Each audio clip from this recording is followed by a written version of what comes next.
तहखाने का राज। जैसलगढ़ की हवेली जो पर्यटन का बहुत बड़ा केंद्र है और आज भी यहाँ बड़ी तादाद में पर्यटकों की भीड़ यहाँ के इतिहास को महसूस करने आई है। इस भीड़ में सब लोग हवेली के अलग अलग हिस्सों में घूम रहे हैं और 4-5 लोगों का ग्रुप हवेली के पहले तहखाने की तरफ बढ़ा है और उन्हें सामने दूर अंधेरे में एक आदमी, फिर दूसरा और तीसरा, ऐसे आदमियों की तादाद भीड़ में बढ़ती हुई दिख रही है जो कि आधे कंकाल की तरह भयानक दिख रहे हैं, जो एक साथ इन कॉलेज के बच्चों की ओर आगे बढ़ रहे हैं। ये देख वो बच्चे चिल्लाते हुए ऊपर पहुंचे और हवेली के अथॉरिटी मेंबर्स से मिलकर वो वाकया बयां किया, पर अथॉरिटी वालों ने इस बात को सिरे से नकार कर उन बच्चों को भगा दिया। कुछ दिनों बाद एक 53 साल के आदमी रणधीर चौधरी, जो कि पेशे से ऐतिहासिक फोटोग्राफर, वो आराम से धीरे धीरे हवेली देखते, फोटो खींचते हुए उसी तहखाने तक पहुंचे और उन्होंने भी वो मंजर देखा जो उन बच्चों ने देखा था और वो सब रणधीर ने अपने प्रोफेशनल कैमरे में रिकॉर्ड किया और फोटो भी लिए। पर शाम होते ही उनकी लाश बाहर आई। लाश को उनके घर के पते पर उनके सामान सहित पहुंचा दिया गया। उनके बेटे साहिल चौधरी ने अंतिम संस्कार और क्रियाकर्म कर उस रात अपने पिता का कैमरा चेक किया, जिसमें उसे वो रिकॉर्डिंग और फोटोज ने हैरान कर दिया। अगले दिन साहिल ने सब एक पेन ड्राइव में कॉपी किया और अपने 3 खास जिगरी दोस्तों को बताया। साहिल ने एक पेन ड्राइव को पुलिस को बताकर FIR दायर करी उस हवेली के राज परिवार पर, जिसकी कोर्ट में पेशी है और राज घराने से जय सिंह राठौड़ आए हैं। राठौड़ साहब, क्या जो कुछ इस पेन ड्राइव में है उसके बारे में आपको पता है? क्या ये सच है? क्योंकि अब तो विज्ञान भी ये सब मानता है, वो भी अगर सबूत हो तो जरूर मानता है। सरासर झूठ है जज साहब। हमारा परिवार भी पुश्तों से उसी हवेली के एक हिस्से में रहता है। 100 से ज्यादा कर्मचारी वहां दिन रात रहते हैं। अगर कुछ होता तो हम सबको भी दिखता या हमारे साथ भी कुछ घटता। हमने पता करवाया है कि रणधीर चौधरी हृदय गति अवरोध के मरीज थे। तहखाने में घुटन से उनके साथ ये हादसा हुआ है। ये दलील सुनकर जज ने केस खारिज कर दिया। अब साहिल अपने तीनों दोस्तों के साथ रात को घर की छत पर शराब पीते हुए कहता है, अब हवेली का राज वहां जाकर ही पता किया जाएगा। तुम साथ देते हो तो कल सुबह सूरज की पहली किरण के साथ तैयार रहना। अगले दिन की सुबह चारों जैसलगढ़ हवेली पहुंच गए हैं और पूरी हवेली को बारीकी से घूमकर वहां की चीजों को बारीकी से देख और लिखे हुए इतिहास को पढ़ भी रहे हैं। जितनी तस्वीरें लगी थी उनकी भी तस्वीर साहिल अपने मोबाइल कैमरा से ले रहा है। शाम होने को है और सारे पर्यटकों के बाहर जाने का समय नजदीक आने वाला है। उससे पहले वो चारों तहखाने में घुस गए हैं और वहीं रुक गए हैं। अरे साहिल, क्या कर रहा है? चलना नहीं है क्या? नहीं, जो पता करना है वो यहीं इस तहखाने में है और यहीं रुक कर ही पता चलेगा। तू सच्ची में सबको मरवाएगा? भूतों का तो पता नहीं, पर पकड़े गए तो कुटाई पक्की है। और वो चारों वहीं अंधेरे में छुप गए हैं। हवेली खाली हो गई है। अंधेरे के साथ सभी कर्मचारी भी बाहर जाने लगे हैं, जिसका पता कर्मचारियों की आवाज सुनाई देने से उन चारों को चल रहा है। तो अब जल्दी निकलो, अंधेरा हो रहा है। जल्दी चलो वरना मारे जाओगे। क्यों हर रोज कहना पड़ता है? ये सब सुनकर इन चारों को डर का एहसास हो रहा है और वो एक दूसरे को देख रहे हैं, जिनमें से एक डर में भाग गया और एकदम से सामने एक राजा की शैतानी डरावनी आत्मा आई और उस लड़के के गले को पकड़कर ऊपर उठा लिया, फिर गला दबोचकर मार दिया।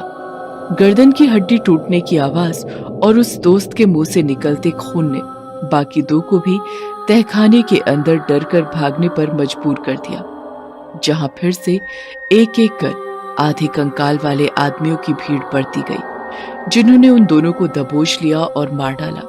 ये सब देख साहिल रोता बिलखता तीसरी ओर भागा और तहखाने से बाहर ऊपर एक बड़े से कमरे में पहुंचा, जहां एक महारानी की बड़ी सी तस्वीर लगी है। कमरे के बाहर उन भूतिया आधे कंकाल वाले आदमियों और राजा की भयानक आत्मा का जमावड़ा खड़ा है, पर अंदर नहीं आ रहा है। ये देख साहिल खुद से ये बात करके बड़बड़ा रहा है, ये सब अंदर क्यों नहीं आ रहे हैं? पीछे से एक औरत की आवाज आई, ये पापी लोग अंदर नहीं आ पाएंगे। साहिल पलटा और देखा कि तस्वीर से महारानी की आत्मा बाहर आ गई। साहिल पीछे कदम बढ़ाता हुआ गिरा। डरो मत बेटा, मैं उन जैसी नहीं हूं, और वैसे भी जो पता करने आए हो वो सच मैं ही बता सकती हूँ तुम्हें। तो सुनो। 123 साल पहले जिसलगढ़ घराना छोटा पर नामचीन था, क्योंकि महाराज चंदेर सिंह जनता के सामने और नजरों में बड़े दयालु और निष्ठावान थे। हर इंसान के सहायक थे, बड़े भावुक थे, पर उनका असली चेहरा बस मैं, उनकी महारानी शीत कंवर ही जानती थी, या फिर वो गुलाम जो वफादारी से उनकी गुलामी करते थे। वो सच ये था कि गांव से हर रोज एक औरत रात के अंधेरे में गायब होने लगी, जो कि महाराज अपने गुलामों से अगवा करवा कर हवेली के चमचमाते तहखाने में मंगवाया करते थे। उसके साथ जितनी बार और जितने समय तक रंगरलियां बनाते और मन भरने पर मरवा कर गांव के जंगल में लाश फेंकवा देते। कोई न कोई जानवर रात में उस लाश को खा ही जाता, और तब वो आधी खाई हुई लाश मिलने पर लगता कि जानवर का शिकार हुई है। एक आदमी बलदेव ने दिमाग लगाया और बड़बड़ाने लगा, सिर्फ औरत ही क्यों, जानवर जो भी हो, उससे सिर्फ औरत का शिकार ही करना है। और वो रात को छुपकर गांव के चौक में ही पेड़ के नीचे हर रोज सोने लगा।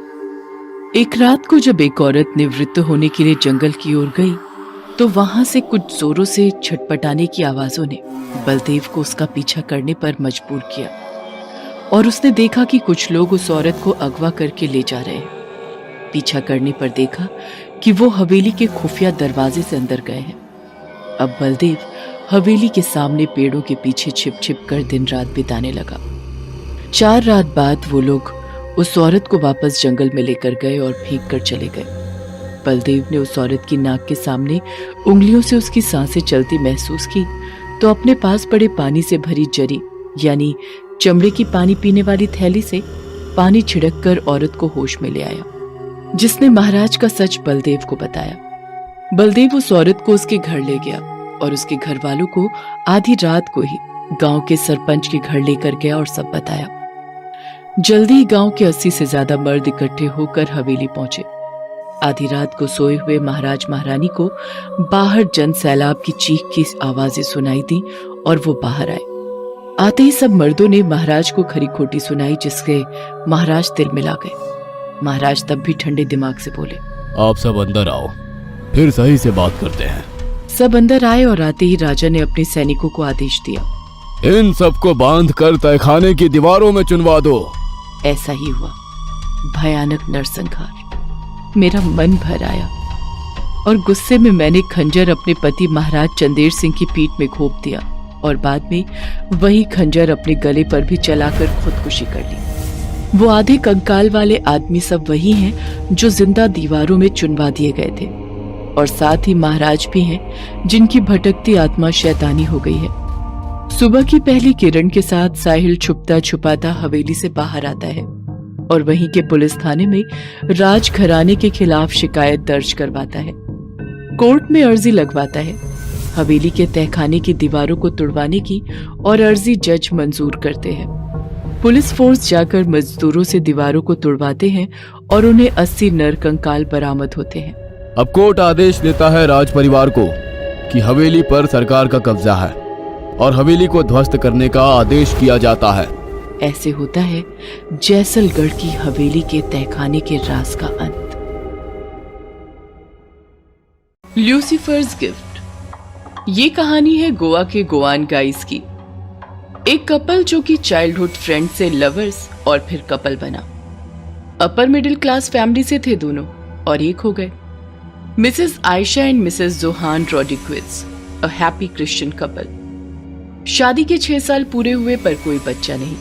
सामाजिक जोर नहीं, क्योंकि एक फ्री लाइफस्टाइल सोसाइटी से बिलोंग करते हैं, पर खुद को एक उम्मीद और चाह है जो सबको होती है। मेडिकल चेकअप से पता चला कि दोनों ही ठीक हैं, फिर भी बच्चा नहीं हो रहा है। IVF और सरोगेसी भी ट्राई किया पर कुछ नहीं हुआ। जो कपल बहुत खुश मिजाज था अब दुखी रहने लगा।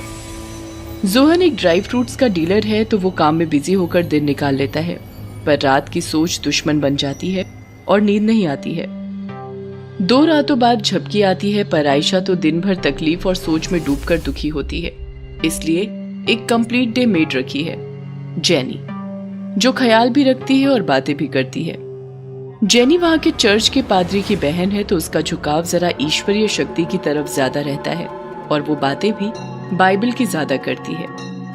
एक दिन सोहन ने आयशा को कुछ दिन अपने पीहर पुडुचेरी पापा मम्मी के पास जाने को कहा और आयशा ये मानकर चली गई।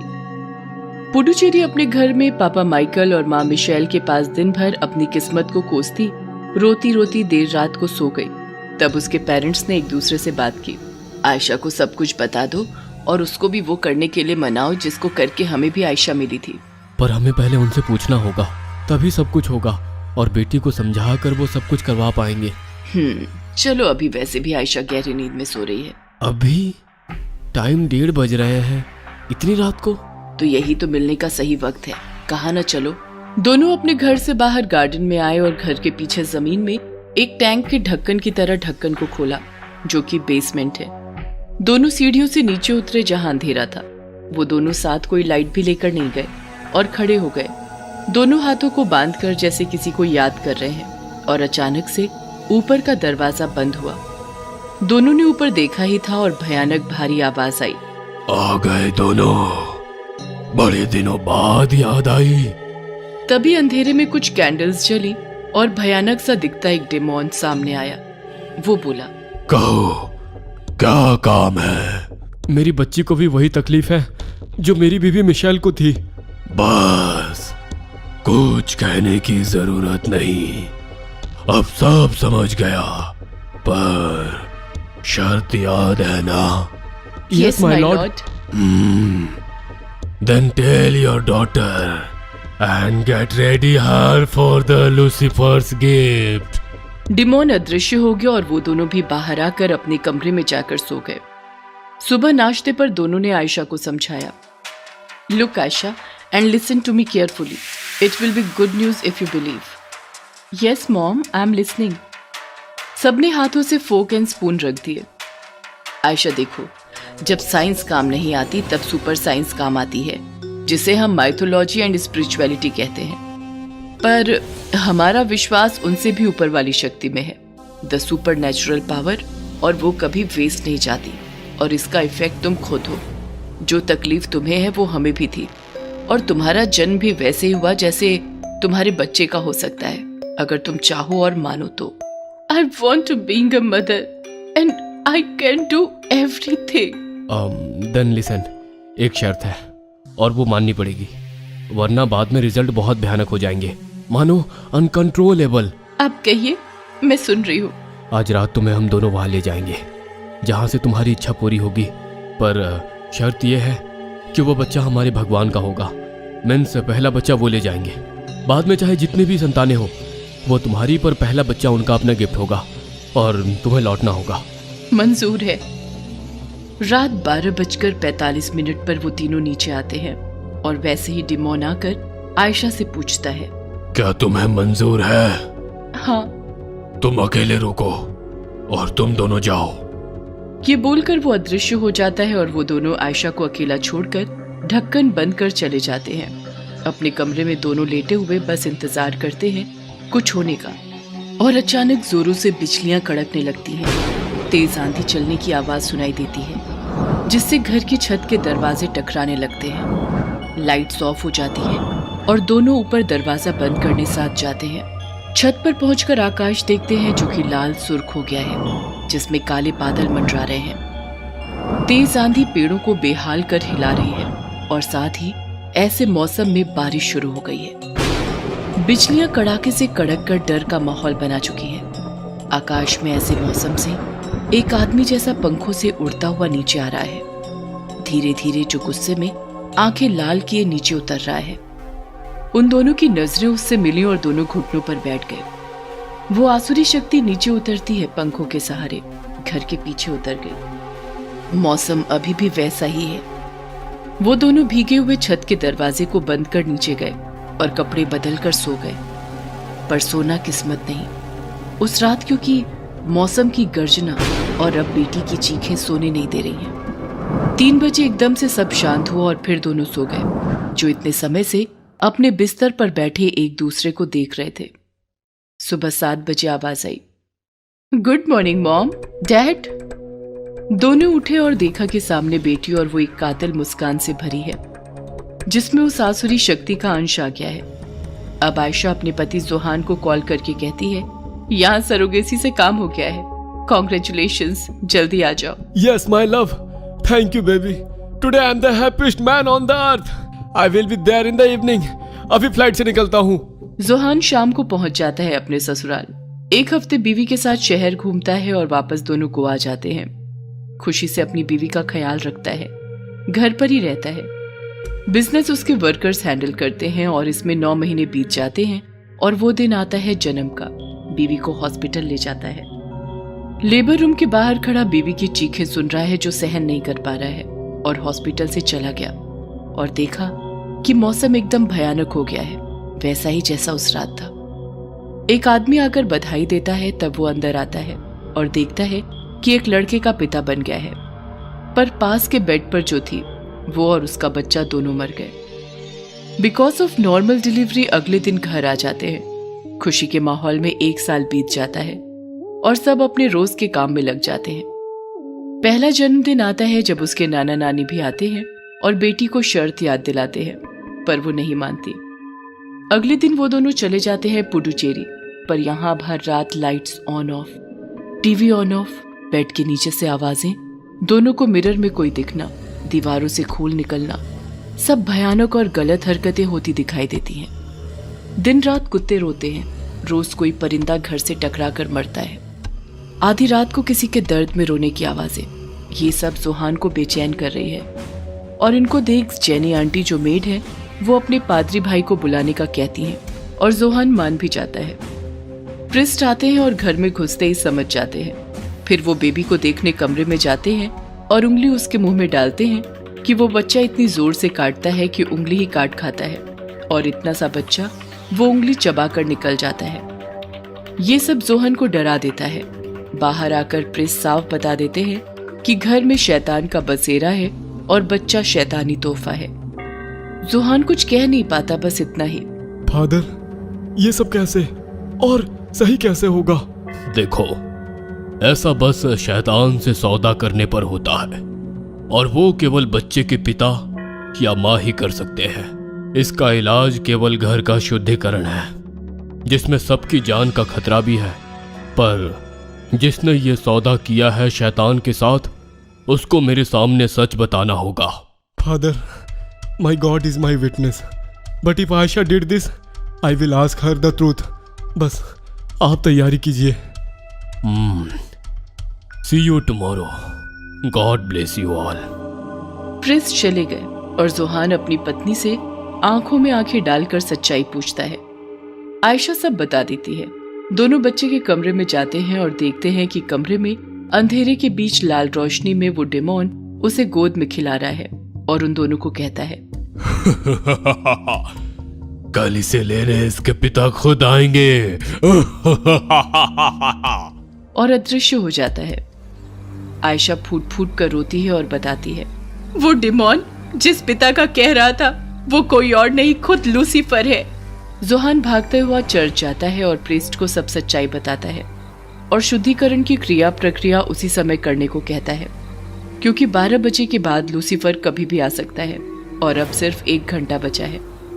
अब पादरी और जोहान घर आकर प्रक्रिया शुरू आवर फादर इन हेवन प्रार्थना के साथ चर्च होली वाटर छिड़कने से करते हैं, और वहां जोहान, जेनी एंड आयशा पादरी के पीछे चलते जाते हैं। फिर जब आखिर में बच्चे के कमरे तक फर्स्ट फ्लोर पर पहुंचते हैं कि घड़ी की घंटी बजती है, जिसमें 12 बज चुके हैं और समय थम गया है। पादरी का मुंह सिल जाता है, हाथों से Bible and holy water bottle गिर जाते हैं और वो कुछ बोल नहीं पाता। तभी भयानक मौसम बन जाता है। तभी घर की छत गिरती है और फिर उसमें से उड़ता हुआ उतरता है बड़े पंख और भयानक चेहरा लिए लूसीफर। अपने बच्चे को उठाता है कि आयशा उसके पैर पकड़कर गिड़गिड़ाती है, मुझे ले जाओ पर बच्चे को छोड़ दो।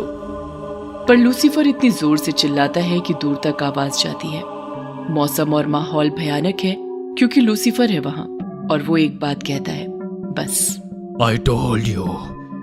And you promised that you will give me my gift. और अब ले जा रहा हूँ। वो लेकर उड़ जाता है, पर जैनी प्रेयर कंटिन्यू करती है कि पीछे खड़ा डिमोन उड़ता हुआ उसके ऊपर झपट्टा मारता है और बाहर की ओर दीवार गिरता हुआ तेजी से ले जाता है। पादरी ठीक हो जाते हैं और प्रार्थना पूरी करते हैं।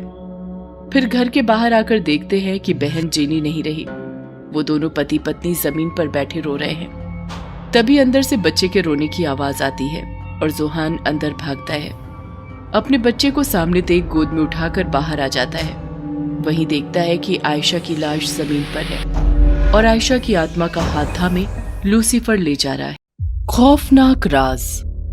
शहर के भीड़भाड़ और कोलाहल से दूर पहाड़ों की तलहटी में बसा था एक छोटा सा गांव, संजौली। कुछ दिनों पहले किसी ब्लॉगर ने इस गांव की खूबसूरती की काफी चर्चा की और इसका वीडियो इंटरनेट पर वायरल हो गया। तब से अचानक ही पर्यटकों में इस छोटे से गांव को लेकर काफी उत्सुकता हो गई थी। उन्हीं पर्यटकों में एक था प्रबल रॉय, जो इस पुरानी बस में बैठकर संजौली की ओर जा रहा था। जंगल और पहाड़ों के बीच बनी सड़कों पर ये बस तेजी से आगे बढ़ रही थी। बस का कंडक्टर टिकट बेचते हुए प्रबल तक आता है और उससे कहता है, कहाँ की टिकट चाहिए साहब? एक टिकट संजौली का देना भैया। आप संजौली से 2 स्टॉप आगे फूलपुर का टिकट ले लो। सूरज डूबने के बाद संजौली में उतरना ठीक नहीं है साहब। अरे क्यों? संजौली में उतरने में क्या दिक्कत है?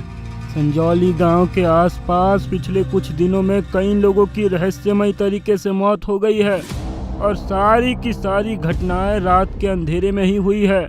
शहर से इतनी दूर होने के कारण अभी तक मीडिया में ये बात नहीं फैली है साहब। प्रबल को लगा कि कंडक्टर उसे शहरी आदमी समझकर ठगने की कोशिश कर रहा है। वो कंडक्टर से कहता है, नहीं, आप मुझे संजौली का ही टिकट दे दो।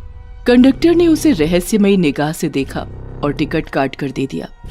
कुछ ही देर में सूरज डूब गया और चारों ओर अंधेरा छा गया। सुनसान सड़क पर उस बस की हेडलाइट की रोशनी के अलावा दूर दूर तक कुछ और नजर नहीं आता था। आधे घंटे और बीतने के बाद बस रुकती है और कंडक्टर ने आवाज लगाई, संजौली आ गया। प्रबल अपना बैग लेकर बस से उतर जाता है और बस आगे निकल जाती है। बस स्टॉप एकदम सुनसान था और वहां कोई और आदमी नजर नहीं आ रहा था। बस कुछ दूर पर एक छोटी सी झोपड़ी थी जिसके आगे एक बल्ब जल रहा था। प्रबल उस झोपड़ी की ओर बढ़ता है। बल्ब की रोशनी में नीचे के बोर्ड पर उसकी नजर पड़ती है जिस पर लिखा था संजौली यात्री निवास। उस झोपड़ी के पास पहुंचकर प्रबल जोर से आवाज लगाता है, कोई है? अरे कोई है यहाँ? झोपड़ी के अंदर से एक बूढ़ा आदमी बाहर आता है, घुंघराले सफेद बालों और चेहरे पर झुर्रियों के साथ। वो बूढ़ा आदमी काफी डरावना लग रहा था। चिल्लाओ मत बाबूजी, अभी सुबह तक यहाँ कोई नहीं आएगा। पर इतनी रात आप अकेले यहाँ क्या कर रहे हैं? मैं किशनगढ़ वाली बस का इंतजार कर रहा हूँ। वो रात 10 बजे यहाँ से गुजरती है। आपको कहाँ जाना है? मुझे तो संजौली गांव जाना था। संजौली? वो गांव तो इस बस स्टॉप से 3-4 किलोमीटर दूर है। अब वहाँ के लिए आपको सुबह ही यहाँ से रिक्शा या घोड़ा गाड़ी मिलेगी। अभी रात इसी यात्री निवास में काटनी पड़ेगी। प्रबल अपना बैग लेकर झोपड़ी के अंदर आ गया। वहां एक बेंच पर अपना बैग रखकर वो लेट जाता है। कमरे में दूसरी ओर वो बूढ़ा आदमी अपनी पोटली लेकर बैठ जाता है। लंबी यात्रा की थकान से प्रबल को जल्दी ही नींद आ जाती है। अचानक उसे नींद में किसी के जोर से चीखने की आवाज आती है। छोड़ दो मुझे! प्रबल की आंख खुल जाती है। उसे पहले लगा कि शायद कोई सपना आया था, पर तभी अचानक वही आवाज फिर से आती है, बचाओ! प्रबल उठकर खड़ा हो जाता है। तेज हवा के झोंके से झोपड़ी का दरवाजा खुला पड़ा था और वो बूढ़ा आदमी भी कहीं नजर नहीं आ रहा था, पर उस आदमी की पोटली अभी वहीं पड़ी थी। प्रबल अपने बैग से टॉर्च निकालता है और उठकर झोपड़े से बाहर आकर आवाज लगाता है, कौन है? कौन है वहाँ? प्रबल ने अंधेरे में टॉर्च की रोशनी इधर उधर मारी। अचानक उसे झाड़ियों के बीच उस बूढ़े आदमी का खून से लथपथ शरीर नजर आता है। प्रबल सहम जाता है। फिर अचानक वो शरीर हिलने लगता है और ऐसा लगता है जैसे कोई उसे खींचकर दूर ले जा रहा हो। प्रबल उस ओर कदम बढ़ाता है, पर वो लाश और भी तेजी से उससे दूर जाने लगती है। हिलती डुलती टॉर्च की रोशनी में अचानक उसे घूंघट डाले एक औरत नजर आती है, जो उस बूढ़े आदमी की लाश को खींचकर दूर ले जा रही थी। रुको, रुक जाओ! अचानक जोर से बिजली कड़कती है। 2 सेकंड के लिए प्रबल की आंखें बंद हो जाती हैं। जब प्रबल की नजर दोबारा सामने जाती है तो अब वहां न कोई घूंघट में औरत थी और न ही उस आदमी की खून से लथपथ लाश। प्रबल एकदम हैरान हो जाता है कि अचानक वो औरत और वो लाश कहाँ गायब हो गई। उसने अंधेरे में टॉर्च की रोशनी यहाँ वहां मारी, पर अब वहां बस एक खौफनाक सन्नाटा बिखरा पड़ा था। पर प्रबल नहीं जानता था कि दूसरी ओर घनी झाड़ियों की आड़ में से 2 आंखें उसकी ओर ही देख रही थी। डरावनी लाल आंखें, जैसे उनमें खून उतर आया हो। वो आंखें एक औरत की थी, जिसके घुंघराले बाल थे और चेहरे पर कई चोट के निशान। उस औरत ने दूर से ही प्रबल को देखा और फिर रहस्यमयी ढंग से मुस्कुराती है। जैसे ही उसने देखा कि प्रबल वापस यात्री निवास की ओर जा रहा है, उस औरत ने अपनी साड़ी का लंबा घूंघट अपने सर पर डाल लिया और झुककर नीचे बैठ जाती है। वहां नीचे जमीन पर पड़ी थी उसी बूढ़े आदमी की लाश, जो प्रबल को यात्री निवास में मिला था। ताजा गरम खून पीने का मजा ही कुछ और है। अभी मैं पहले इसका खून पीऊंगी और फिर इसके दिल और भेजे को खाऊंगी। ये कहकर उसने अपने लंबे तीखे नाखून उस लाश में गाड़ दिए। थोड़ी देर में उसने सिर्फ अपने नाखूनों से उस लाश का सीना फाड़ दिया और गरम बहते लहू को पीने लग जाती है। खून से सना हुआ उस औरत का मुंह उस वक्त इतना खौफनाक था कि कोई देखकर ही बेहोश हो जाता। आदमी की शक्ल में ये सब जानवर ही हैं और इनके खून को पीकर मुझे बहुत सुकून मिलता है। अब जरा इसका दिल और भेजा निकाल कर खाया जाए। ये कहकर उस औरत ने उस लाश का दिल बाहर निकाल लिया और उसे खाने लगी। देखते ही देखते उसने लाश को पूरा ही नोच डाला और उसके भेजे को भी निकाल कर खा लिया। वहीं दूसरी ओर प्रबल वापस यात्री निवास की ओर जाते हुए रास्ता भूल गया। अंधेरे और झाड़ियों के कारण उसने कोई गलत मोड़ ले लिया। काफी दूर निकलने के बाद प्रबल के सामने एक नदी आई, जिसमें पानी काफी उफान पर था और उस पर लकड़ी और रस्सियों से बना एक पुल बना था। ये नदी और पुल उसने पहली बार देखा था, इसलिए उसे एहसास हो गया कि वो गलत रास्ते पर आ गया है। अरे, ये मैंने कौन सा रास्ता ले लिया? प्रबल हैरत में भी था और उसे डर भी लग रहा था। टॉर्च की रोशनी भी अब फीकी पड़ रही थी, शायद उसकी बैटरी खत्म होने वाली थी। तभी अचानक एक जुगनू टिमटिमाता हुआ उसके आसपास घूमने लगता है। प्रबल आश्चर्य से उस जुगनू की ओर देखता है। वो जुगनू धीरे धीरे उड़ता हुआ एक तरफ चल पड़ता है और प्रबल के कदम भी उसके पीछे पीछे चल पड़ते हैं। प्रबल को कुछ समझ नहीं आ रहा था कि ये क्या हो रहा है। जैसे उस जुगनू से वो सम्मोहित सा हो गया हो या किसी ने उसे हिप्नोटाइज कर दिया हो। प्रबल उस जुगनू के पीछे पीछे ही चलता रहता है। घनी झाड़ियों और कच्चे रास्ते से होते हुए लगभग आधे घंटे वो चलता रहा तो अचानक उसे सामने वही यात्री निवास नजर आने लगा। प्रबल के चेहरे पर खुशी की लहर आ जाती है। उसने जुगनू की ओर देखा, जो अब तेजी से उड़ता हुआ सीधा यात्री निवास की खिड़की से अंदर चला जाता है और उसकी चमक से यात्री निवास के अंदर से भी काफी रोशनी आने लगती है। प्रबल आगे बढ़कर झोपड़ी का दरवाजा खोलता है और अंदर कदम रखते ही आश्चर्यचकित रह गया। अंदर कमरे में एक अत्यंत ही सुंदर लड़की बेंच पर बैठी एक किताब पढ़ रही थी। उसके पास में ही एक बड़ा सा लैंप पड़ा था, जिसकी तेज रोशनी से पूरा कमरा जगमग हो गया था। जैसे ही उस लड़की की नजर प्रबल पर पड़ी तो वो खड़ी हो जाती है और प्रबल से कहती है, आइए बाबूजी, इतनी रात आप बाहर कहाँ चले गए थे? तुम कौन हो? इस यात्री निवास की देखरेख का जिम्मा मेरे चाचा जी का है और उनकी तबीयत जरा खराब हो गई थी तो मैं आ गई। पर अभी थोड़ी देर पहले तो तुम यहाँ नहीं थी। घर पर खाना बनाने का काम भी तो मुझे ही करना पड़ता है ना बाबूजी, इसलिए आने में थोड़ी देर हो गई। उधर नदी के पास ही है मेरा घर। ये सुनकर प्रबल की जान में जान आई।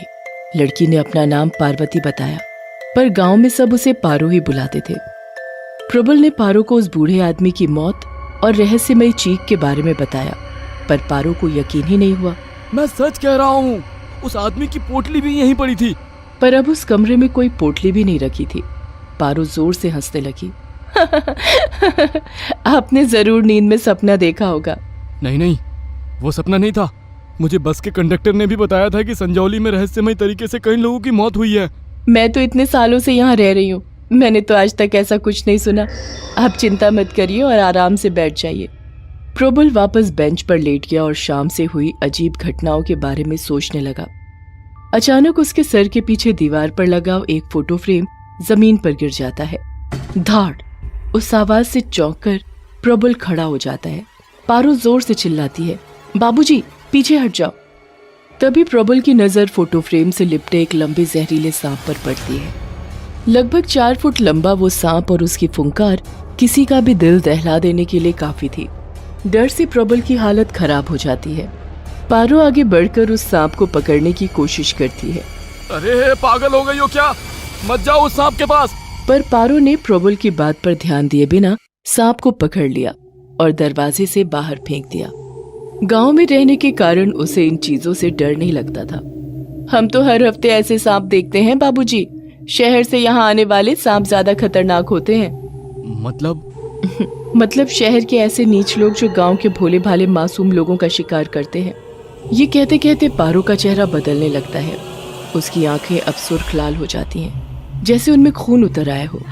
उसके गाल पर एक बड़े जख्म का निशान होता है और उसकी उंगलियों के नाखून काफी बड़े और नुकीले हो जाते हैं। कुछ ही पलों में सुंदर सी पारो उसी भयानक औरत में तब्दील हो जाती है जो कुछ देर पहले झाड़ियों में उस बूढ़े आदमी का खून पी रही थी। ये सब देखकर प्रबल के रोंगटे खड़े हो जाते हैं। डर से हकलाते हुए प्रबल कहता है, पारो, ये तुम्हें क्या हो रहा है पारो?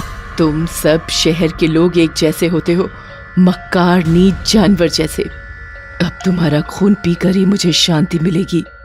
ये कहकर पारो उसकी तरफ बढ़ती है। प्रबल ने पास में पड़ा बैग उसकी तरफ फेंका, पर पारो सिर्फ अपनी उंगलियों से इशारा करती है और हवा में ही उस बैग की दिशा बदल जाती है। प्रबल सीधा दरवाजा खोलकर बाहर भागता है। पारो उसके पीछे दौड़ती है। प्रबल एकदम बदहवास सा भागा जा रहा होता है। पारो ने अपना ध्यान प्रबल से 10 मीटर सामने एक लंबे पेड़ पर टिकाया और फिर अपनी गर्दन को एक तरफ झटका दिया। वो पेड़ सीधा सामने गिरता है और प्रबल का रास्ता रोक लेता है। प्रबल के सामने अब भागने की जगह नहीं बची थी। पारो उसके एकदम पास आ जाती है।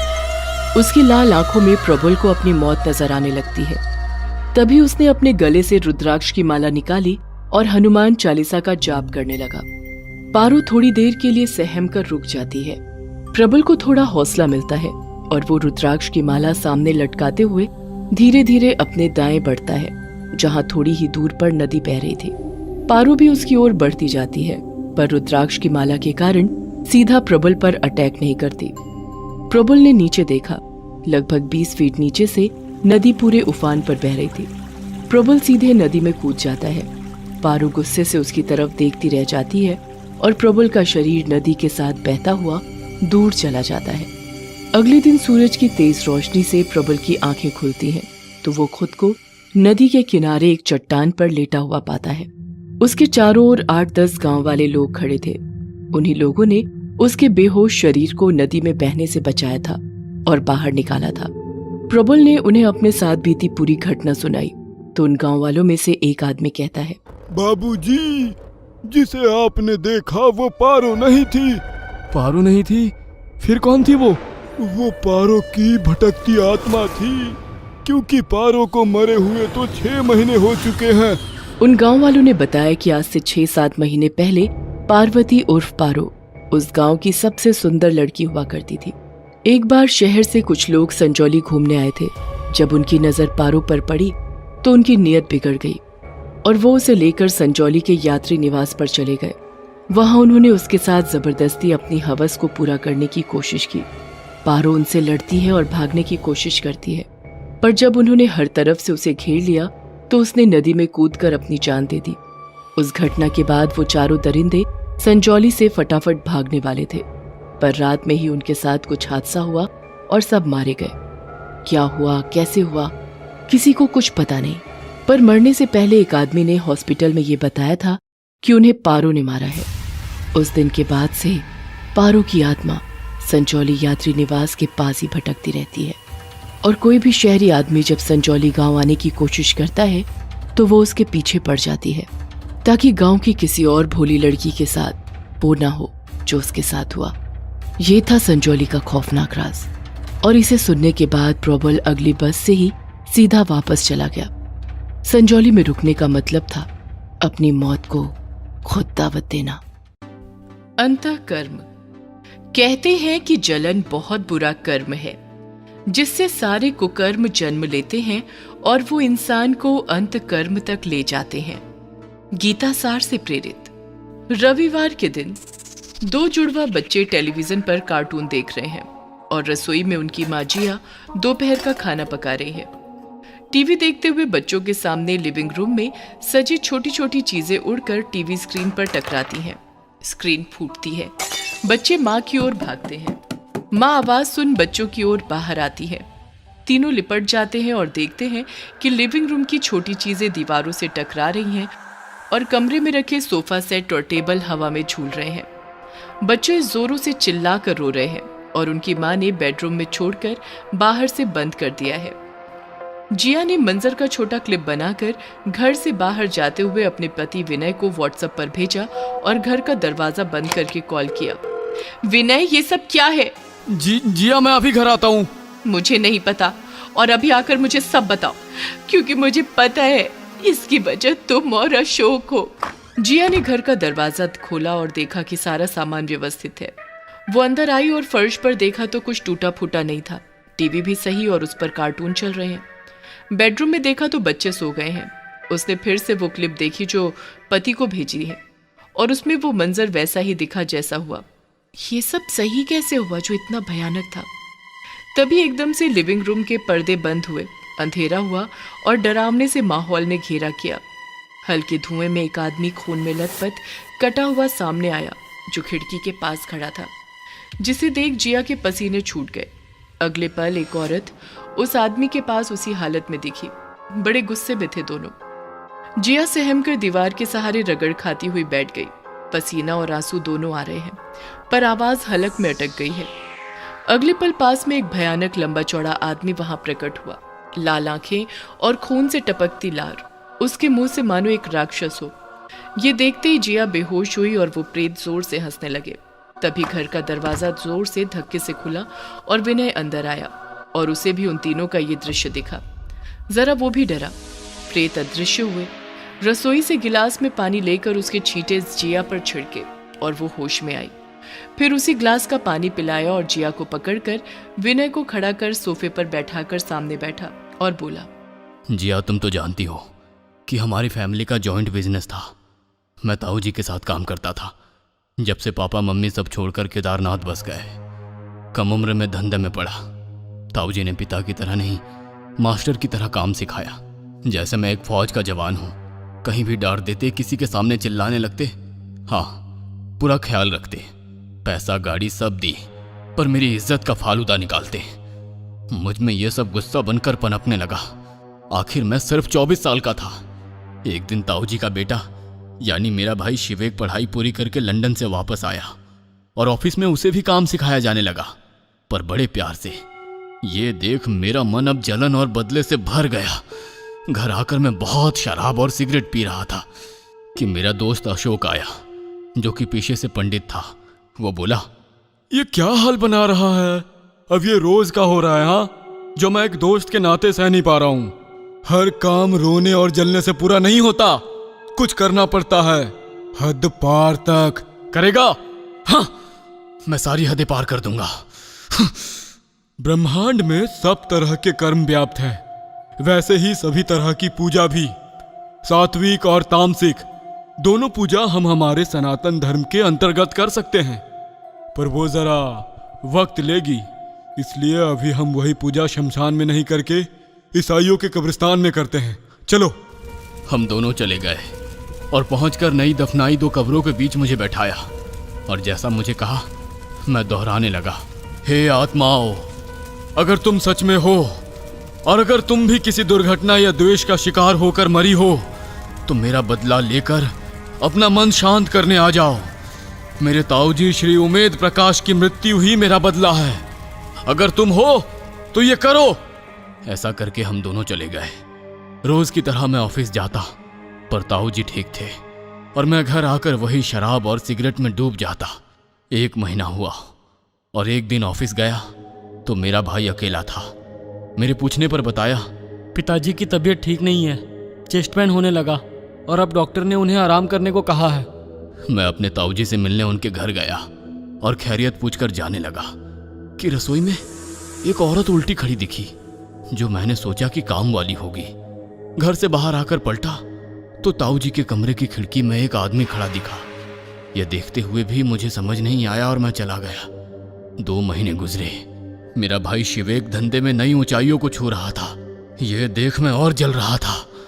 अशोक फिर आया और बोला, सुना है कि मुस्लिम कब्रिस्तान में वही काम करने से काम जल्दी होते हैं। हम दोनों फिर से निकले और वैसा ही किया जैसा पहले किए थे। बस मैंने ताऊजी की जगह इस बार भाई शिवेक का नाम लिया। वापस आकर सो गया। अगली सुबह जब कपड़े पहन रहा था तभी ताऊजी का कॉल आया और वो बोले, विनय, तेरे भाई ने घर के छत से कूद के जान दे दी, जल्दी आओ। फोन रखा और मैं खुशी से फूला नहीं समाया। अशोक को कॉल करके कहा, काम हो गया अशोक। ताऊजी के पास जाकर नाटक करते बिलख कर रोया। अरे त्यष्टि का सारा कर्म कर वापस आया। ताऊजी ने सब मुझे सौंप दिया। मुझे जो चाहिए था मिला। अब मैं करोड़पति विनय कहलाने लगा। शादी हुई, बच्चे हुए और इसमें 10 साल निकल गए। ताऊजी भी चल बसे। बस यही सब सच्चाई है। एक दिन आधी रात को विनय, तुम और अशोक मानो एक कमरे में थे और किसी के सामने गिड़गिड़ा रहे थे। ये सब मैंने बाहर खड़े होकर सुना था, पर मैंने इसका कभी जिक्र नहीं किया। आज वो ही याद आया। क्या था? उस रात मैं और अशोक पार्टी से लेट आए थे तो अशोक को यहीं रोक लिया था और गप्पे मारने लगे। तभी वो तीनों जो तुम्हें दिखे आज, वो उस रात हमारे सामने आए और बताया कि जो 2 आदमी औरत थे वह ईसाई कब्रिस्तान से आए थे और क्या और विनय? और जिनको मैंने काट काट कर मार डाला था। क्यों विनय? वो आदमी फ्रेडी दी कोस्टा है और मुझे उनसे दूर और मेरी उनसे खिलाफत करता रहता था। और एक रात मैं उसके घर गया क्योंकि उसने ताऊजी से बातों बातों में कहा था कि वो अकेला है और उसकी पत्नी अगले दिन आने वाली है। मैं पहुंचा और उसे गुस्से में समझाने लगा, यहां तक कि उसका कॉलर भी पकड़ा, पर बदले में उसने मुझे थप्पड़ मारा और मैं गुस्से से पागल हो गया। उसे धक्का देकर फर्श पर गिराया, पर उसका सर टेबल से टकराया और वो मर गया। मैं डर गया पर खुद को बचाना चाहता था। फिर मैं सामने रसोई से एक छुरी लाया और उसके टुकड़े कर दिए। उसकी जेब से चाबी लेकर ऊपर कमरे में गया चोरी करने, ताकि पुलिस को चोरी का मामला लगे। पर कमरे में पहुंचा तो उसकी बीवी पहले से वहां सो रही थी।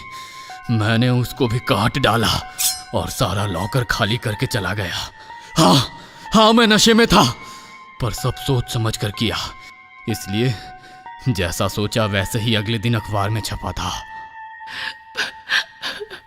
पर उसकी पत्नी को क्यों? तुम्हारी कसम, मैं किसी को मारने नहीं गया था, पर जो हुआ उसके बाद करना पड़ा।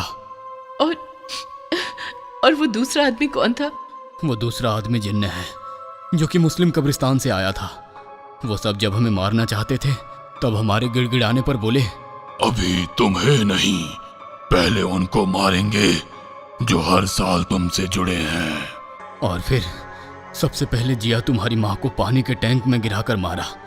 फिर अगले साल तुम्हारे पापा को गैस सिलेंडर लीक ब्लास्ट में मारा। और अब 3रा साल है, हमारी बारी है, क्योंकि अब कोई नहीं बचा है परिवार में। और तुम्हें और बच्चों को कुछ नहीं होने दूंगा। इन सब के लिए भगवान सजा देगा तुम्हें और अशोक को, और मैं भी माफ नहीं करूंगी। पर पहले अशोक को बुलाकर कोई समाधान करो। विनय ने अशोक को वो क्लिप भेजी और कॉल करके सब बताया और अशोक ने अपने गुरु से समाधान पूछा और आया। पूरा पूजा पाठ का माहौल बनाकर अशोक ने हनुमान बीज मंत्रों की आहुतियां डाली। ओम हनु हनु हनु हनुमते नमः, ओम फट स्वाहा। आहुतियों के साथ चीखने, चिल्लाने और रोने की आवाजें जोर जोर से आ रही थी। वहीं जिया और विनय की आवाज नहीं निकल रही है। पसीने और आंसू से लथपथ चेहरा लिए चुपचाप बैठे हैं। घर की लाइट्स आवाजों के साथ जल बुझ रही हैं। डरावनी चीखें माहौल को बहुत ही दर्द भरा कर रही हैं, पर मंत्रों के स्वर मानो शक्ति दे रहे हैं। आहुतियां खत्म होने से पूर्व सारी चीखें बंद और लाइट्स शुरू हो जाती हैं। माहौल शांत हो जाता है। अशोक जिया से माफी मांगकर चला जाता है और रास्ते में सुनसान सड़क पर स्कूटर रुक जाता है, मानो किसी ने पकड़ लिया हो। पीछे पलटते ही अशोक उस डरावने जिन्न को देखकर डर जाता है और स्कूटर की रेस जोर से दबाता है। जिन्न छोड़ देता है और स्कूटर असंतुलित होकर सामने आते ट्रक में घुस जाता है और अशोक एक्सीडेंट में मारा जाता है। यहाँ जिया बच्चों के साथ सोती है और अकेले सो रहा विनय सुबह 2:45 पर सामने ताऊजी और शिवेक को खड़ा देख रहा है, जो उसका हाथ पकड़कर पलंग से उठाकर ले जाते हैं। 6:30 बजे जिया विनय को उठाने आती है तो वो उठते नहीं। वो समझ जाती है कि वो नहीं रहा। विनय की लाश के पास उसका मोबाइल बजा, जिस पर अशोक का कॉल था, जिसे जिया ने उठाया और पुलिस कर्मचारी ने कहा कि कल रात एक्सीडेंट में ये चल बसे, इनकी लाश को गवर्नमेंट हॉस्पिटल में ले जाओ। जैसे कि अशोक अकेला था, बस विनय ही उसका दोस्त था और दोस्त के लिए अशोक ने दुख में गलत भी किया और उसके परिवार को बचाने के लिए सही भी किया। सच्ची दोस्ती निभा गया, जैसे कि दुर्योधन और कर्ण की दोस्ती। अब शमशान में 2 चिताएं जल रही हैं। जिया बच्चों के साथ रोती देख रही है। चिता की लपटों की दूसरी ओर विनय अशोक दिखते हैं और हाथ जोड़कर क्षमा मांगते हुए अदृश्य हो जाते हैं। जैसा कर्म किया होता है इंसान ने अपने जीवन में, वो अंततः यही भोग कर जाना होता है। वही अंतः कर्म होता है। लेखक धुवेश बोहरा। खौफनाक राज। शहर के भीड़भाड़ और कोलाहल से दूर पहाड़ों की तलहटी में बसा था एक छोटा सा गांव, संजौली। कुछ दिनों पहले किसी ब्लॉगर ने इस गांव की खूबसूरती की काफी चर्चा की और इसका वीडियो इंटरनेट पर वायरल हो गया। तब से अचानक ही पर्यटकों में इस छोटे से गांव को लेकर काफी उत्सुकता हो गई थी। उन्हीं पर्यटकों में एक था प्रबल रॉय, जो इस पुरानी बस में बैठकर संजौली की ओर जा रहा था। जंगल और पहाड़ों के बीच बनी सड़कों पर यह बस तेजी से आगे बढ़ रही थी। बस का कंडक्टर टिकट बेचते हुए प्रबल तक आता है और उससे कहता है, कहाँ की टिकट चाहिए साहब? एक टिकट संजौली का देना भैया। आप संजौली से 2 स्टॉप आगे फूलपुर का टिकट ले लो। सूरज डूबने के बाद संजौली में उतरना ठीक नहीं है साहब। अरे क्यों? संजौली में उतरने में क्या दिक्कत है? संजौली गांव के आसपास पिछले कुछ दिनों में कई लोगों की रहस्यमयी तरीके से मौत हो गई है और सारी की सारी घटनाएं रात के अंधेरे में ही हुई है। शहर से इतनी दूर होने के कारण अभी तक मीडिया में ये बात नहीं फैली है साहब। प्रबल को लगा कि कंडक्टर उसे शहरी आदमी समझकर ठगने की कोशिश कर रहा है। वो कंडक्टर से कहता है, नहीं, आप मुझे संजौली का ही टिकट दे दो। कंडक्टर ने उसे रहस्यमयी निगाह से देखा और टिकट काट कर दे दिया। कुछ ही देर में सूरज डूब गया और चारों ओर अंधेरा छा गया। सुनसान सड़क पर उस बस की हेडलाइट की रोशनी के अलावा दूर दूर तक कुछ और नजर नहीं आता था। आधे घंटे और बीतने के बाद बस रुकती है और कंडक्टर ने आवाज लगाई, संजौली आ गया। प्रबल अपना बैग लेकर बस से उतर जाता है और बस आगे निकल जाती है। बस स्टॉप एकदम सुनसान था और वहां कोई और आदमी नजर नहीं आ रहा था। बस कुछ दूर पर एक छोटी सी झोपड़ी थी जिसके आगे एक बल्ब जल रहा था। प्रबल उस झोपड़ी की ओर बढ़ता है। बल्ब की रोशनी में नीचे के बोर्ड पर उसकी नजर पड़ती है, जिस पर लिखा था संजौली यात्री निवास। उस झोपड़ी के पास पहुंचकर प्रबल जोर से आवाज लगाता है, कोई है?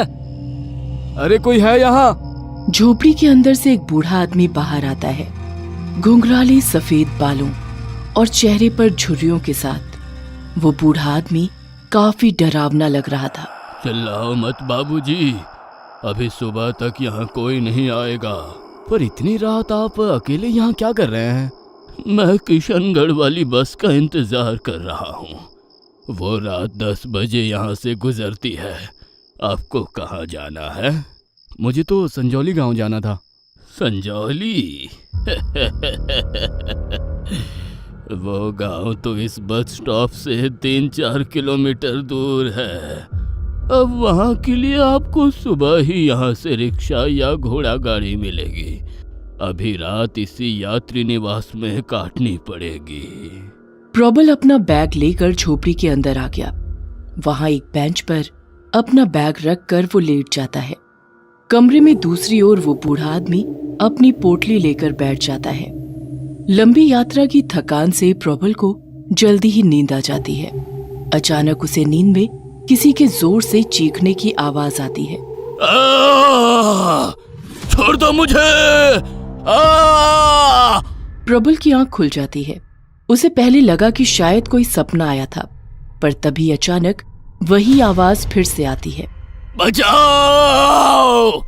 प्रबल उठकर खड़ा हो जाता है। तेज हवा के झोंके से झोपड़ी का दरवाजा खुला पड़ा था और वो बूढ़ा आदमी भी कहीं नजर नहीं आ रहा था, पर उस आदमी की पोटली अभी वहीं पड़ी थी। प्रबल अपने बैग से टॉर्च निकालता है और उठकर झोपड़े से बाहर आकर आवाज लगाता है। कौन है? कौन है वहाँ? प्रबल ने अंधेरे में टॉर्च की रोशनी इधर उधर मारी। अचानक उसे झाड़ियों के बीच उस बूढ़े आदमी का खून से लथपथ शरीर नजर आता है। प्रबल सहम जाता है। फिर अचानक वो शरीर हिलने लगता है और ऐसा लगता है जैसे कोई उसे खींचकर दूर ले जा रहा हो। प्रबल उस ओर कदम बढ़ाता है, पर वो लाश और भी तेजी से उससे दूर जाने लगती है। हिलती डुलती टॉर्च की रोशनी में अचानक उसे घूंघट डाले एक औरत नजर आती है, जो उस बूढ़े आदमी की लाश को खींचकर दूर ले जा रही थी। रुको! रुक जाओ! अचानक जोर से बिजली कड़कती है। 2 सेकंड के लिए प्रबल की आंखें बंद हो जाती हैं। जब प्रबल की नजर दोबारा सामने जाती है तो अब वहां न कोई घूंघट में औरत थी और न ही उस आदमी की खून से लथपथ लाश। प्रबल एकदम हैरान हो जाता है कि अचानक वो औरत और वो लाश कहाँ गायब हो गई। उसने अंधेरे में टॉर्च की रोशनी यहाँ वहां मारी, पर अब वहां बस एक खौफनाक सन्नाटा बिखरा पड़ा था। पर प्रबल नहीं जानता था कि दूसरी ओर घनी झाड़ियों की आड़ में से 2 आंखें उसकी ओर ही देख रही थी। डरावनी लाल आंखें, जैसे उनमें खून उतर आया हो। वो आंखें एक औरत की थी, जिसके घुंघराले बाल थे और चेहरे पर कई चोट के निशान। उस औरत ने दूर से ही प्रबल को देखा और फिर रहस्यमयी ढंग से मुस्कुराती है। जैसे ही उसने देखा कि प्रबल वापस यात्री निवास की ओर जा रहा है, उस औरत ने अपनी साड़ी का लंबा घूंघट अपने सर पर डाल लिया और झुककर नीचे बैठ जाती है। वहां नीचे जमीन पर पड़ी थी उसी बूढ़े आदमी की लाश, जो प्रबल को यात्री निवास में मिला था। ताजा गरम खून पीने का मजा ही कुछ और है। अभी मैं पहले इसका खून पीऊंगी और फिर इसके दिल और भेजे को खाऊंगी। ये कहकर उसने अपने लंबे तीखे नाखून उस लाश में गाड़ दिए। थोड़ी देर में उसने सिर्फ अपने नाखूनों से उस लाश का सीना फाड़ दिया और गरम बहते लहू को पीने लग जाती है। खून से सना हुआ उस औरत का मुंह उस वक्त इतना खौफनाक था कि कोई देखकर ही बेहोश हो जाता। आदमी की शक्ल में ये सब जानवर ही हैं और इनके खून को पीकर मुझे बहुत सुकून मिलता है। अब जरा इसका दिल और भेजा निकाल कर खाया जाए। ये कहकर उस औरत ने उस लाश का दिल बाहर निकाल लिया और उसे खाने लगी। देखते ही देखते उसने लाश को पूरा ही नोच डाला और उसके भेजे को भी निकाल कर खा लिया। वहीं दूसरी ओर प्रबल वापस यात्री निवास की ओर जाते हुए रास्ता भूल गया। अंधेरे और झाड़ियों के कारण उसने कोई गलत मोड़ ले लिया। काफी दूर निकलने के बाद प्रबल के सामने एक नदी आई, जिसमें पानी काफी उफान पर था और उस पर लकड़ी और रस्सियों से बना एक पुल बना था। ये नदी और पुल उसने पहली बार देखा था, इसलिए उसे एहसास हो गया कि वो गलत रास्ते पर आ गया है। अरे, ये मैंने कौन सा रास्ता ले लिया? प्रबल हैरत में भी था और उसे डर भी लग रहा था। टॉर्च की रोशनी भी अब फीकी पड़ रही थी, शायद उसकी बैटरी खत्म होने वाली थी। तभी अचानक एक जुगनू टिमटिमाता हुआ उसके आसपास घूमने लगता है। प्रबल आश्चर्य से उस जुगनू की ओर देखता है। वो जुगनू धीरे धीरे उड़ता हुआ एक तरफ चल पड़ता है और प्रबल के कदम भी उसके पीछे पीछे चल पड़ते हैं। प्रबल को कुछ समझ नहीं आ रहा था कि ये क्या हो रहा है, जैसे उस जुगनू से वो सम्मोहित सा हो गया हो या किसी ने उसे हिप्नोटाइज कर दिया हो। प्रबल उस जुगनू के पीछे पीछे ही चलता रहता है।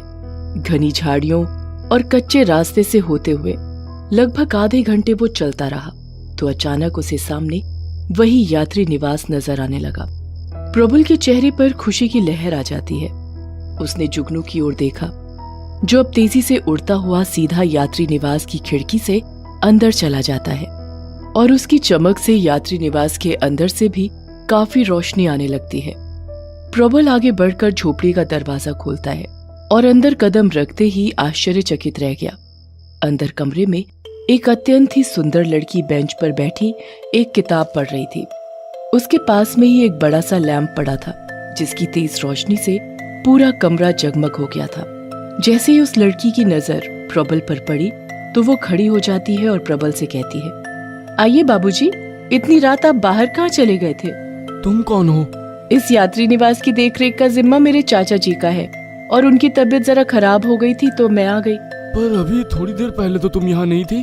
घर पर खाना बनाने का काम भी तो मुझे ही करना पड़ता है ना बाबूजी, इसलिए आने में थोड़ी देर हो गई। उधर नदी के पास ही है मेरा घर। ये सुनकर प्रबल की जान में जान आई। लड़की ने अपना नाम पार्वती बताया, पर गांव में सब उसे पारो ही बुलाते थे। प्रबल ने पारो को उस बूढ़े आदमी की मौत और रहस्यमयी चीख के बारे में बताया, पर पारो को यकीन ही नहीं हुआ। मैं सच कह रहा हूँ, उस आदमी की पोटली भी यहीं पड़ी थी। पर अब उस कमरे में कोई पोटली भी नहीं रखी थी। पारो जोर से हंसने लगी। आपने जरूर नींद में सपना देखा होगा। नहीं, वो सपना नहीं था। मुझे बस के कंडक्टर ने भी बताया था कि संजौली में रहस्यमय तरीके से कई लोगों की मौत हुई है। मैं तो इतने सालों से यहाँ रह रही हूँ, मैंने तो आज तक ऐसा कुछ नहीं सुना। आप चिंता मत करिए और आराम से बैठ जाइए। प्रबल वापस बेंच पर लेट गया और शाम से हुई अजीब घटनाओं के बारे में सोचने लगा। अचानक उसके सर के पीछे दीवार पर लगा एक फोटो फ्रेम जमीन पर गिर जाता है। धाड़! उस आवाज से चौंककर प्रबल खड़ा हो जाता है। पारो जोर से चिल्लाती है, बाबूजी पीछे हट जाओ। तभी प्रबल की नजर फोटो फ्रेम से लिपटे एक लंबे जहरीले सांप पर पड़ती है। लगभग 4 फुट लंबा वो सांप और उसकी फुंकार किसी का भी दिल दहला देने के लिए काफी थी। डर से प्रबल की हालत खराब हो जाती है। पारो आगे बढ़कर उस सांप को पकड़ने की कोशिश करती है। अरे पागल हो गई हो क्या? मत जाओ उस सांप के पास। पर पारो ने प्रबल की बात पर ध्यान दिए बिना सांप को पकड़ लिया और दरवाजे से बाहर फेंक दिया। गांव में रहने के कारण उसे इन चीजों से डर नहीं लगता था। हम तो हर हफ्ते ऐसे सांप देखते हैं बाबूजी। शहर से यहाँ आने वाले सांप ज्यादा खतरनाक होते हैं। मतलब शहर के ऐसे नीच लोग जो गांव के भोले भाले मासूम लोगों का शिकार करते हैं। ये कहते कहते पारो का चेहरा बदलने लगता है। उसकी आंखें अब सुर्ख लाल हो जाती हैं, जैसे उनमें खून उतर आया हो।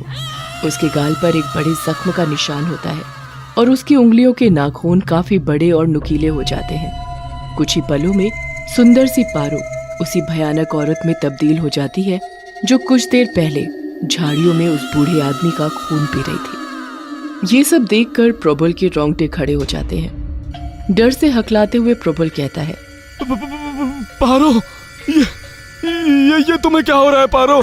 तुम सब शहर के लोग एक जैसे होते हो, मक्कार नीच जानवर जैसे। अब तुम्हारा खून पीकर ही मुझे शांति मिलेगी। ये कहकर पारो उसकी तरफ बढ़ती है। प्रबल ने पास में पड़ा बैग उसकी तरफ फेंका, पर पारो सिर्फ अपनी उंगलियों से इशारा करती है और हवा में ही उस बैग की दिशा बदल जाती है। प्रबल सीधा दरवाजा खोलकर बाहर भागता है। पारो उसके पीछे दौड़ती है। प्रबल एकदम बदहवास सा भागा जा रहा होता है। पारो ने अपना ध्यान प्रबल से 10 मीटर सामने एक लंबे पेड़ पर टिकाया और फिर अपनी गर्दन को एक तरफ झटका दिया। वो पेड़ सीधा सामने गिरता है और प्रबल का रास्ता रोक लेता है। प्रबल के सामने अब भागने की जगह नहीं बची थी। पारो उसके एकदम पास आ जाती है। उसकी लाल आंखों में प्रबल को अपनी मौत नजर आने लगती है। तभी उसने अपने गले से रुद्राक्ष की माला निकाली और हनुमान चालीसा का जाप करने लगा। पारो थोड़ी देर के लिए सहम कर रुक जाती है। प्रबल को थोड़ा हौसला मिलता है और वो रुद्राक्ष की माला सामने लटकाते हुए धीरे धीरे अपने दाएं बढ़ता है। जहां थोड़ी ही दूर पर नदी बह रही थी। पारो भी उसकी ओर बढ़ती जाती है, पर रुद्राक्ष की माला के कारण सीधा प्रबल पर अटैक नहीं करती। प्रबल ने नीचे देखा। लगभग 20 फीट नीचे से नदी पूरे उफान पर बह रही थी। प्रबल सीधे नदी में कूद जाता है। पारो गुस्से से उसकी तरफ देखती रह जाती है और प्रबल का शरीर नदी के साथ बहता हुआ दूर चला जाता है।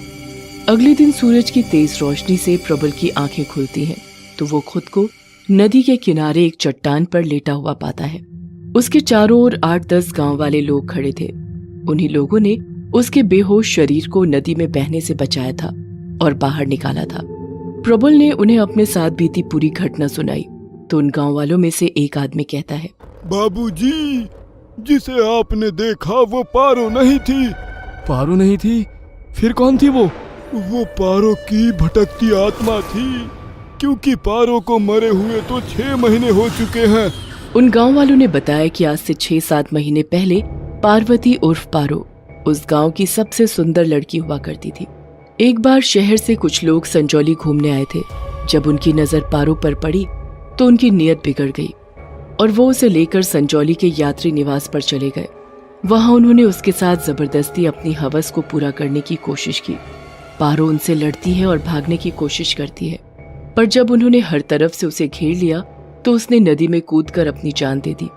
उस घटना के बाद वो चारों दरिंदे संजौली से फटाफट भागने वाले थे, पर रात में ही उनके साथ कुछ हादसा हुआ और सब मारे गए। क्या हुआ, कैसे हुआ, किसी को कुछ पता नहीं, पर मरने से पहले एक आदमी ने हॉस्पिटल में ये बताया था कि उन्हें पारो ने मारा है। उस दिन के बाद से पारो की आत्मा संजौली यात्री निवास के पास ही भटकती रहती है और कोई भी शहरी आदमी जब संजौली गांव आने की कोशिश करता है तो वो उसके पीछे पड़ जाती है ताकि गांव की किसी और भोली लड़की के साथ वो ना हो जो उसके साथ हुआ। ये था संजौली का खौफनाक राज। और इसे सुनने के बाद प्रबल अगली बस से ही सीधा वापस चला गया। संजौली में रुकने का मतलब था अपनी मौत को खुद दावत देना। अंतःकर्म। कहते हैं कि जलन बहुत बुरा कर्म है जिससे सारे कुकर्म जन्म लेते हैं और वो इंसान को अंत कर्म तक ले जाते हैं। गीता सार से प्रेरित। रविवार के दिन 2 जुड़वा बच्चे टेलीविजन पर कार्टून देख रहे हैं और रसोई में उनकी माँ जिया दोपहर का खाना पका रही है। टीवी देखते हुए बच्चों के सामने लिविंग रूम में सजी छोटी छोटी चीजें उड़कर टीवी स्क्रीन पर टकराती हैं। स्क्रीन फूटती है। बच्चे माँ की ओर भागते हैं। माँ आवाज सुन बच्चों की ओर बाहर आती है। तीनों लिपट जाते हैं और देखते हैं कि लिविंग रूम की छोटी चीजें दीवारों से टकरा रही हैं और कमरे में रखे सोफा सेट और टेबल हवा में झूल रहे हैं। बच्चे जोरों से चिल्ला कर रो रहे हैं और उनकी माँ ने बेडरूम में छोड़कर बाहर से बंद कर दिया है। जिया ने मंजर का छोटा क्लिप बनाकर घर से बाहर जाते हुए अपने पति विनय को व्हाट्सएप पर भेजा और घर का दरवाजा बंद करके कॉल किया। विनय, ये सब क्या है? जिया, मैं अभी घर आता हूँ। मुझे नहीं पता और अभी आकर मुझे सब बताओ, क्योंकि मुझे पता है इसकी वजह तुम और अशोक हो। जिया ने घर का दरवाजा खोला और देखा कि सारा सामान व्यवस्थित है। वो अंदर आई और फर्श पर देखा तो कुछ टूटा फूटा नहीं था। टीवी भी सही और उस पर कार्टून चल रहे हैं। बेडरूम में देखा तो बच्चे सो गए हैं। उसने फिर से वो क्लिप देखी जो पति को भेजी है और उसमें वो मंजर वैसा ही दिखा जैसा हुआ। ये सब सही कैसे हुआ जो इतना भयानक था? तभी एकदम से लिविंग रूम के पर्दे बंद हुए, अंधेरा हुआ और डरावने से माहौल ने घेरा किया। हल्के धुएं में एक आदमी खून में लथपथ कटा हुआ सामने आया जो खिड़की के पास खड़ा था, जिसे देख जिया के पसीने छूट गए। अगले पल एक औरत उस आदमी के पास उसी हालत में दिखी। बड़े गुस्से में थे दोनों। जिया सहमकर दीवार के सहारे रगड़ खाती हुई बैठ गई। पसीना और आंसू दोनों आ रहे हैं, पर आवाज हलक में अटक गई है। अगले पल पास में एक भयानक लंबा चौड़ा आदमी वहां प्रकट हुआ। लाल आंखें और खून से टपकती लार, उसके मुंह से मानो एक राक्षस हो। ये देखते ही जिया बेहोश हुई और वो प्रेत जोर से हंसने लगे। तभी घर का दरवाजा जोर से धक्के से खुला और विनय अंदर आया और उसे भी उन तीनों का ये दृश्य दिखा। जरा वो भी डरा। प्रेत अदृश्य हुए। रसोई से गिलास में पानी लेकर उसके छींटे जिया पर छिड़के और वो होश में आई। फिर उसी ग्लास का पानी पिलाया और जिया को पकड़कर विनय को खड़ा कर सोफे पर बैठाकर सामने बैठा और बोला, जिया, तुम तो जानती हो कि हमारी फैमिली का जॉइंट बिजनेस था। मैं ताऊ जी के साथ काम करता था। जब से पापा मम्मी सब छोड़कर केदारनाथ बस गए, कम उम्र में धंधे में पड़ा। ताऊ जी ने पिता की तरह नहीं, मास्टर की तरह काम सिखाया। जैसे मैं एक फौज का जवान हूँ, कहीं भी डांट देते, किसी के सामने चिल्लाने लगते, हाँ पूरा ख्याल रखते, पैसा गाड़ी सब दी, पर मेरी इज्जत का फालूदा निकालते। मुझ में यह सब गुस्सा बनकर पनपने लगा। आखिर मैं सिर्फ 24 साल का था। एक दिन ताऊ जी का बेटा यानी मेरा भाई शिवेक पढ़ाई पूरी करके लंदन से वापस आया और ऑफिस में उसे भी काम सिखाया जाने लगा, पर बड़े प्यार से। ये देख मेरा मन अब जलन और बदले से भर गया। घर आकर मैं बहुत शराब और सिगरेट पी रहा था कि मेरा दोस्त अशोक आया, जो कि पेशे से पंडित था। वो बोला, ये क्या हाल बना रहा है? अब ये रोज का हो रहा है, हाँ? जो मैं एक दोस्त के नाते सह नहीं पा रहा हूं। हर काम रोने और जलने से पूरा नहीं होता, कुछ करना पड़ता है, हद पार तक। करेगा? हाँ मैं सारी हदें पार कर दूंगा। ब्रह्मांड में सब तरह के कर्म व्याप्त हैं। वैसे ही सभी तरह की पूजा भी, सात्विक और तामसिक दोनों पूजा हम हमारे सनातन धर्म के अंतर्गत कर सकते हैं, पर वो जरा वक्त लेगी। इसलिए अभी हम वही पूजा शमशान में नहीं करके ईसाइयों के कब्रिस्तान में करते हैं। चलो। हम दोनों चले गए और पहुंचकर नई दफनाई 2 कब्रों के बीच मुझे बैठाया और जैसा मुझे कहा मैं दोहराने लगा, हे आत्माओं, अगर तुम सच में हो और अगर तुम भी किसी दुर्घटना या द्वेष का शिकार होकर मरी हो तो मेरा बदला लेकर अपना मन शांत करने आ जाओ। मेरे ताऊजी श्री उमेद प्रकाश की मृत्यु ही मेरा बदला है। अगर तुम हो तो ये करो। ऐसा करके हम दोनों चले गए। रोज की तरह मैं ऑफिस जाता, पर ताऊजी ठीक थे और मैं घर आकर वही शराब और सिगरेट में डूब जाता। 1 महीना हुआ और एक दिन ऑफिस गया तो मेरा भाई अकेला था। मेरे पूछने पर बताया, पिताजी की तबीयत ठीक नहीं है, चेस्ट पेन होने लगा और अब डॉक्टर ने उन्हें आराम करने को कहा है। मैं अपने ताऊजी से मिलने उनके घर गया और खैरियत पूछकर जाने लगा कि रसोई में एक औरत उल्टी खड़ी दिखी, जो मैंने सोचा कि काम वाली होगी। घर से बाहर आकर पलटा तो ताऊजी के कमरे की खिड़की में एक आदमी खड़ा दिखा।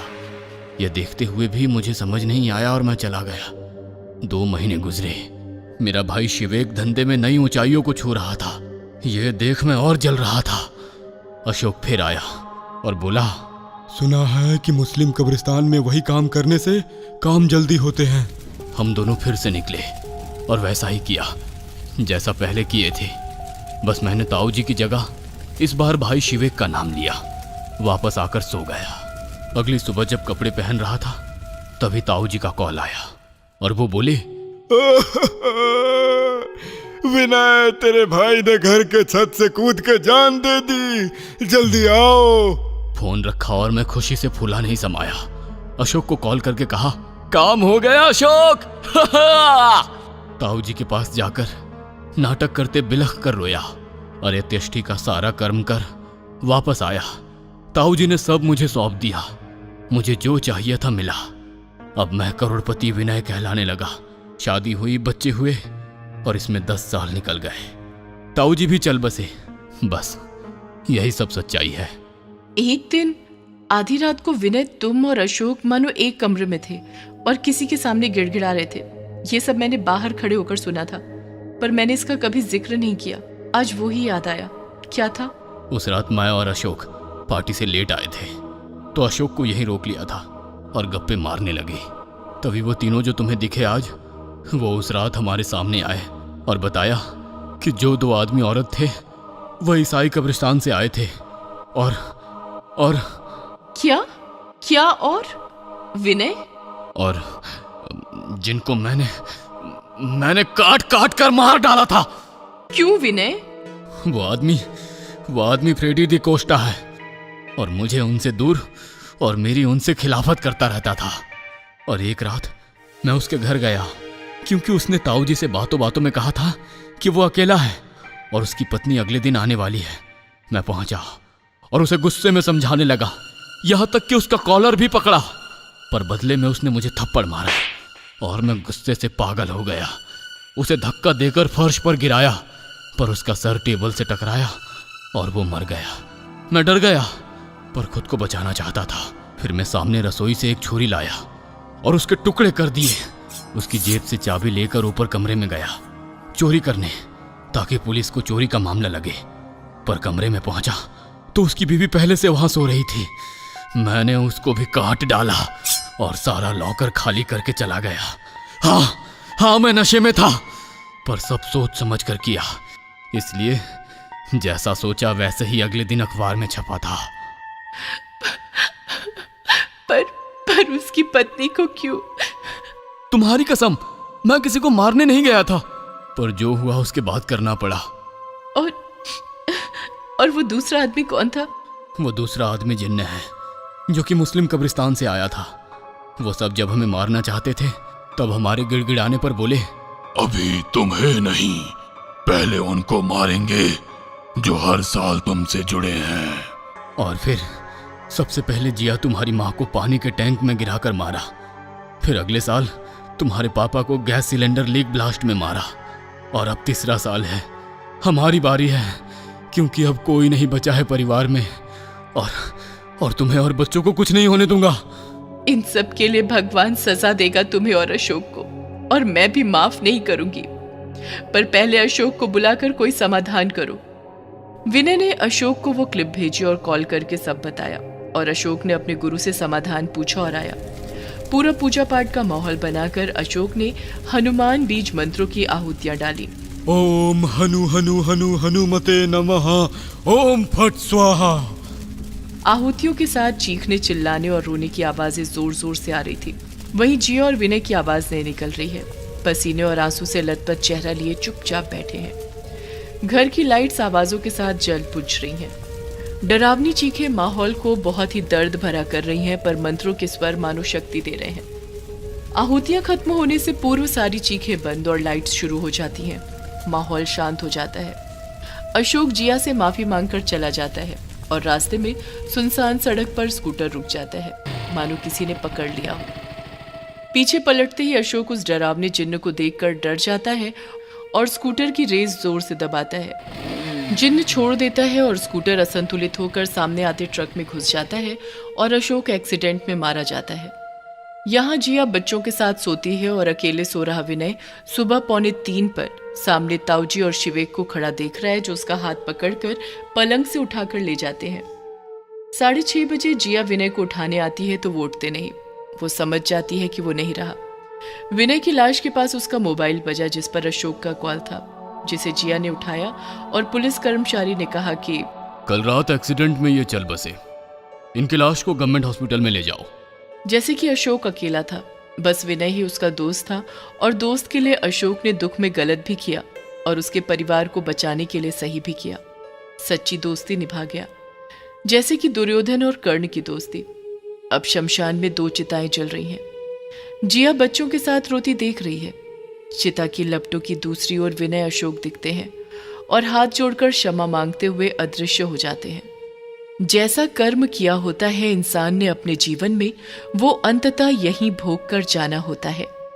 वही अंतः कर्म होता है। लेखक धुवेश बोहरा।